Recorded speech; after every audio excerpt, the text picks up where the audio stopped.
Aki tsaka si Pompom. Nang-hold up sila ng bangko. Noong nang-hold up silang bangko, edi ang dami na nilang pera. Yung ibang pera, tinabi nila, tapos yung ibang pera, pinang-mall nila. Noong nag-mall sila, may nagturo sa kanila na sila hold up ng bangko, nakulong sila 10 taon. Nang makalaya sila, sabi ni Pompom kay Aki, Aki, magbagong buhay na tayo. Sabi ni Aki, pero paano? Magtayo tayo ng negosyo. Ano negosyo naman itatayo natin? Sabi ni Aki. Magtayo tayo ng bar. Sabi ni Pompom, paano ikita yung bar natin kung walang waiter? Cut mo, Pom. Alam ko na yan. 1 araw, 2 araw, at 3 oras. Muli nagbalik si Pompom. Kasama yung 4 na waiter. Mura lang pamasahe nun. 2. Sabi niya, ang tanga mo naman, Pom eh. Kukuha ka lang ng waiter, di ka pa kumuha ng babae. Paano yung magsasayaw dun sa bar natin? Umalis si Aki. Cut mo, Aki. Ito nagkatanig. 1 araw, 2 araw, at 3 oras. Muli nagbalik si Aki. Kasama yung 4 na babae. Galing. Mura lang pamasahe. 2. Sabi niya, ayan na po, meron na tayong babae.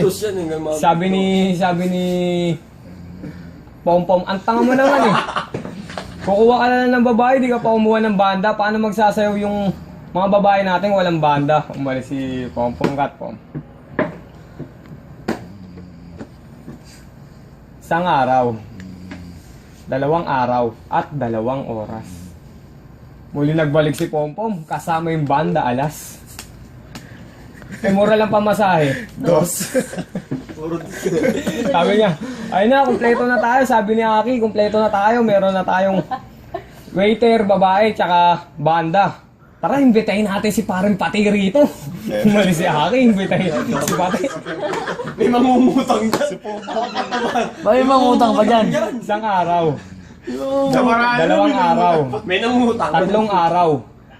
Muli nagbalik si Aki. Kasama na si Paring Pati. Mura lang pamasahe. 2. Tapos nagkatanungan na. Aki, ilang taong ka na? 36. Ikaw, Pom, 45. 7 anak, 4 na bakla, 3 tomboy. Ito nga pala pangalan ng bar natin, 678. Pom, magkano kinita natin? 50. 50 lang kinita natin, Aki. Tama ba, pre? Kulang. 50. Kulang ba? Oy, Pompom, huwag mo nang upitin yung 2,500. Akala ko makakaligtas yung 2,500 eh. Galing. Tara, magkasino na lang tayo sa 768. Sugarol si Aki. May 3 hari ng pusoy sa table 4. Ito barahan ng kalaban. Ito barahan nyo. Nanalo kayo, royal kayo, bro. Galing.